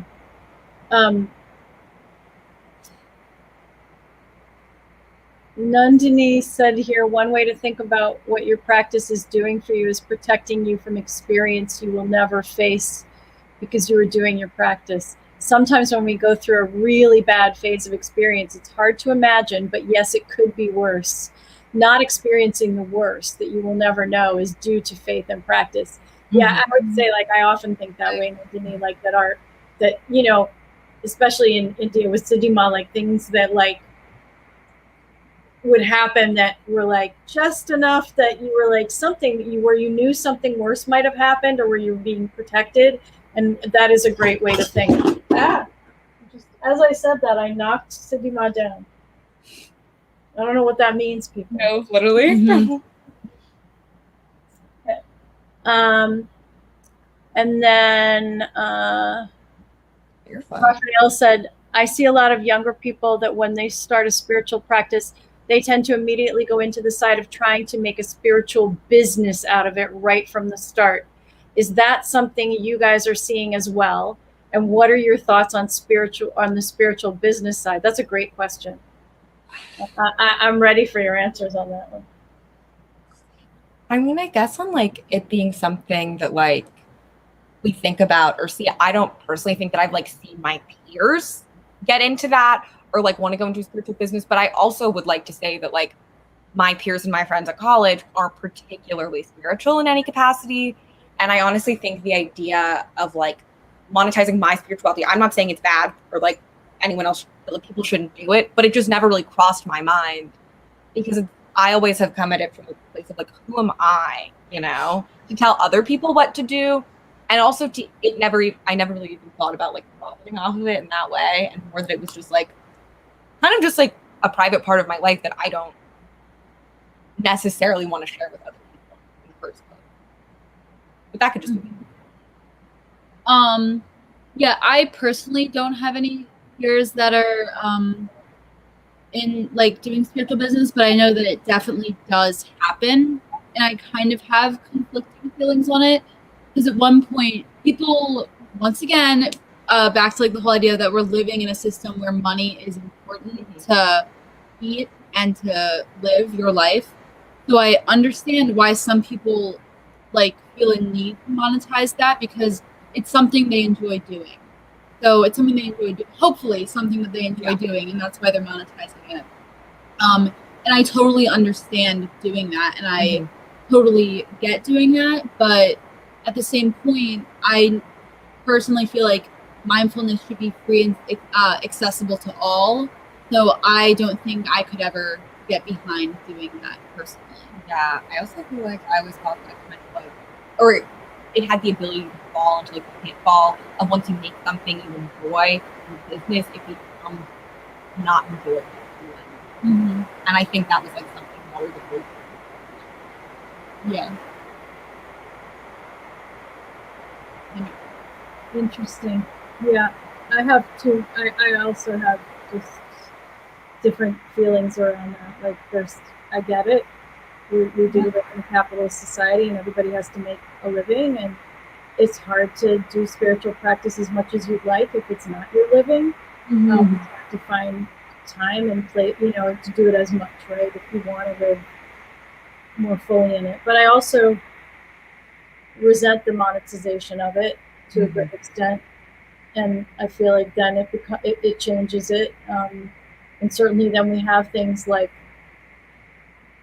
goop, which is not totally a spiritual practice type thing, but it is like, like alternative healing and wellness monetized in a way that I think is really problematic, right? So I see it sometimes, like spiritual teachers who are just, I've seen it, like I'm like, you don't even know what you're talking about. Like, I'm sorry, but you, like, who are you? What are you saying? Like, and you're charging, and all these people, and you're like, have like 1 million followers, and like, what? So I find that really hard, because I feel like spiritual practice really is, it's in the community and the dailiness of it. And that's why I wanted to talk to the two of you, because you really do the practice. You really do your practices, and you have been for some time, and it influences your lives, and in this very grounded way, in a way in which you're not super public about, right? And so I think it's important to have conversations like this among with each other about our practice, about its satsang, about how we view the world and how to make sense of it, and not just with people with public personas, right? So I'm really grateful you guys agreed to do this.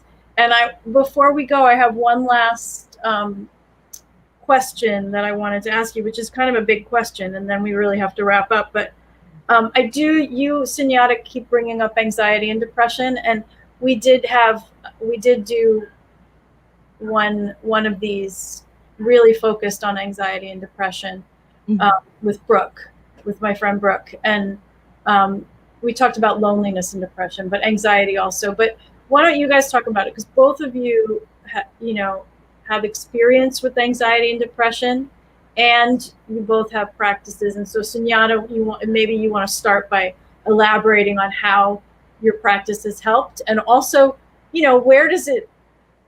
There are things that your practice can't do right? Like, so sometimes you need medication, or you need other, like there are other things sometimes we need to support ourselves if we experience depression and anxiety in a way that can incapacitate us at times, right? Or make life super challenging. And so how do you, what's your perspective on that? And how does your spiritual practice help? Are there other things that help in daily use too?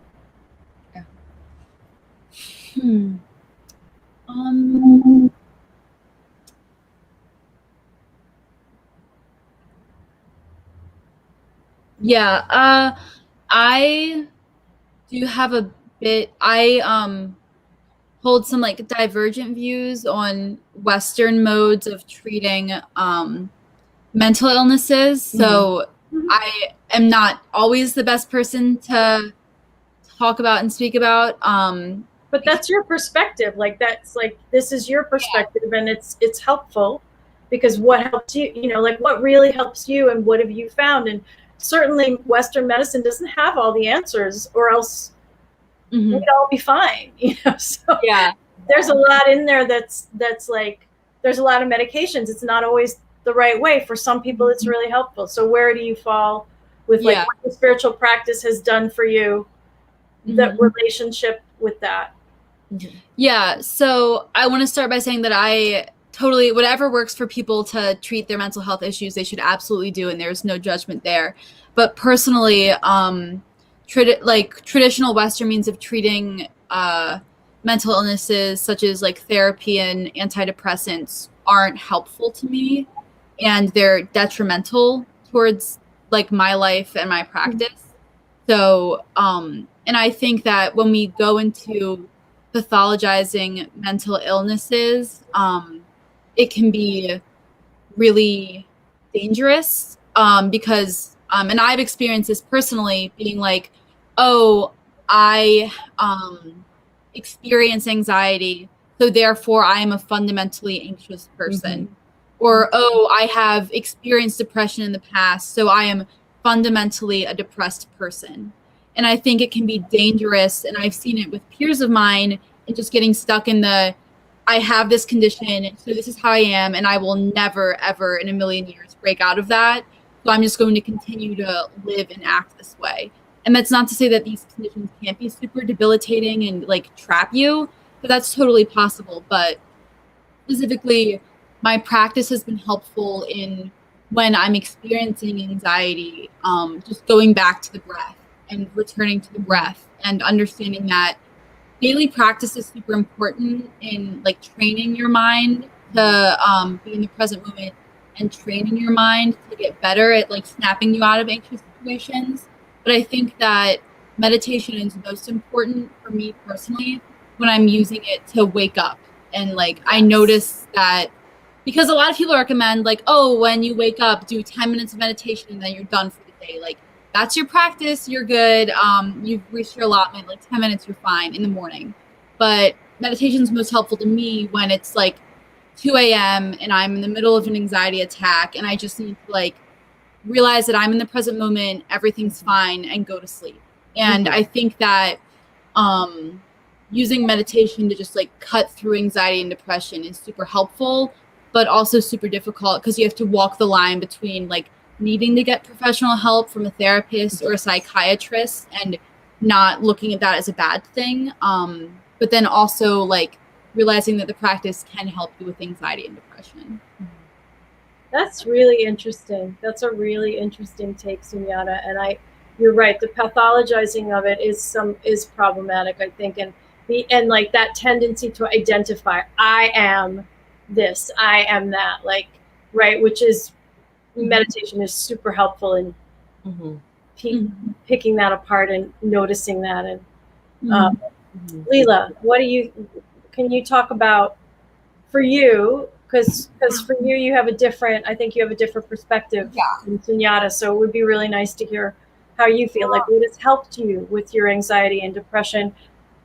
You know, has spiritual practice supported you with that, or has it not? You know, what does that look like for you? I agree with Sunyata on the way that I think pathologizing behavior is really dangerous. And I think I kind of fell into that trap for a while where I like felt as though I was fundamentally my depression or my anxiety, or like in some way I was fundamentally broken.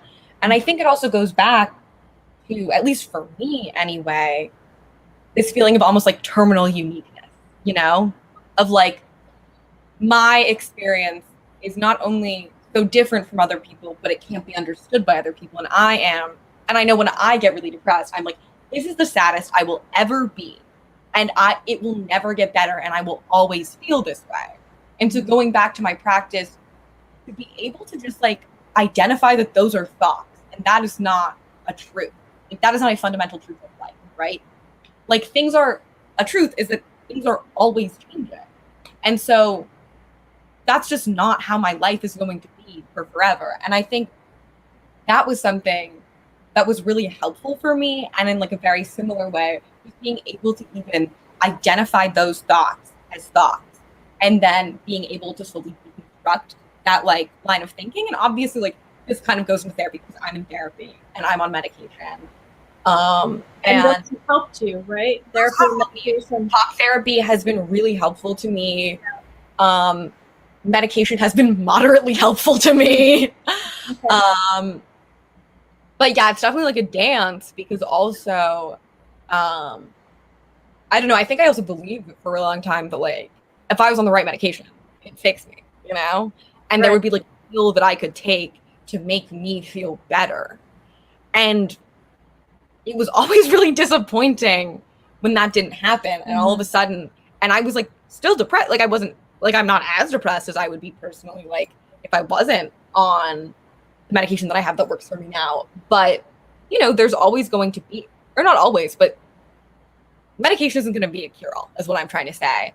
And I think it is really important to recognize though, when you need professional help, and there are people who medication really works for, and to be able to recognize, I think it's what you're saying, like to be able to hold both of those truths, that like spirituality can be really, really helpful towards you, but also that sometimes you do need to seek professional help, and that's fine, and there's no shame in that. And also I think, for me at least, with spirituality, I think that there was also a part of me, so I have OCD, and part of me, it was like a pitfall of spirituality, was like, I guess it was for me, it was like more of like me going off into my own spiritual journey. And I felt, and so I spent years thinking that like the universe was sending me messages through like certain number patterns or stuff like that, or certain signs. And then I think a lot of times in spiritual communities, that's reinforced, you know, that thinking. But personally, to me, that was incredibly detrimental because it caused so much stress and anxiety in my life. Because if I saw X, Y, and Z things, that meant something bad would happen, as opposed to if I saw X, Y, and Z things, that meant something good would happen. And so, yeah, just kind of thoughts. And then I do have one thing to add, because this is something Lila and I have been like in conversation about for a while. A lot of people, especially our age, when they first turn to Buddhism, they look at like the first, like the truths of Buddhism, and the first one is all life is suffering. And they see that, they're like, all life is suffering. Okay, this fucking sucks. I'm going to be depressed now. Yep. But they don't look at this whole wealth of knowledge of Buddhism that gives you meditation, which is a tool to deal with the fact that all life is suffering. And I think that's like what I've seen as a common trend in people and that happening. But there's so much more to like life than, yes, all life is suffering, but also meditation is a thing that the Buddha had to cope with the fact that all life is suffering, and like you can still live a joyous life even if life kind of fucking sucks sometimes.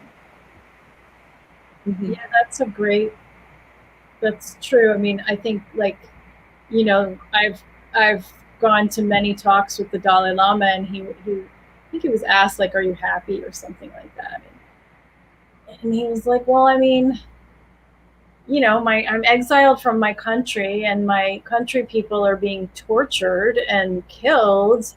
And so I have a lot of reason to be unhappy, actually, right? But he said, but I am happy. My heart is happy. Like I feel great pain for the suffering of my country, you know, of the Tibetan people. And I also am happy, you know, and I thought that was really like a beautiful, I mean, he said it much better than I am, but it was a beautiful answer. And you know, it's true. Like the Buddha sort of, the prescription is it's suffering and the end of suffering, right? Like if you do this practice, it has the potential to bring an end to your suffering. Like, yes, the world is like, there's so much pain in the world and suffering, and we've all been through so much suffering recently, right? Like collectively, it's just been massive. So, but and it's possible to be happy. So, I'm glad that's a really lovely note, I think, to end on. Unless you guys want to say anything else, I think it's now time to stop. You know, it's kind of, we're at the 2-hour mark. So I just want to thank you both for being here and being so honest and lovely. And you guys really give me hope, for sure. Like knowing you're in the world makes me feel a lot better about the world. So thank you. Thank you so much for having us on. Yes. Thank you, Mommy. I love you. I love you too. Bye, you guys. Bye. I'm gonna just ohm a little bit with y'all, and then they're so cute. I can't even stand it. Daniela just rose. As someone who started her spiritual practice at a young age, I absolutely love this unfiltered talk on spiritual journey. We truly need more of this. Thank you, Ambika, Lila, and Sunyata. Yeah, you ladies are really wonderful. So I'm just going to ohm so we can close this out. And then I'll say goodbye. And you can ohm along with me wherever you are.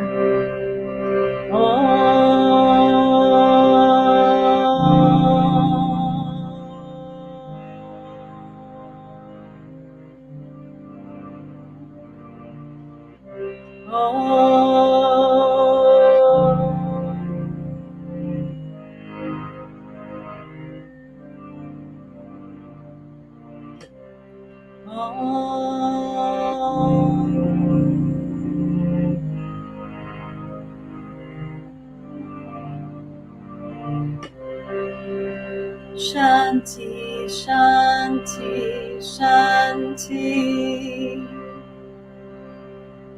Loka samasta sukhino bhavantu. Loka samasta sukhino bhavantu. Loka samasta sukhino bhavantu. May all beings be happy and peaceful. May all beings be healthy and strong. May all beings be safe and protected. May all beings live with ease. Thank you all for your really thoughtful comments and questions, and for being here with us. I don't honestly know when the next one of this series will be. I might take a break for the summer, so just keep an eye on the Brooklyn Kirtan Collective page and on Facebook and on my Instagram and wherever the heck I am. And I'll let you all know if I'm going to do one in July and when it'll be. And thank you again, Mark, for all your support. And much love to you all. Be well. Take care of yourselves. Take care of each other. Bye.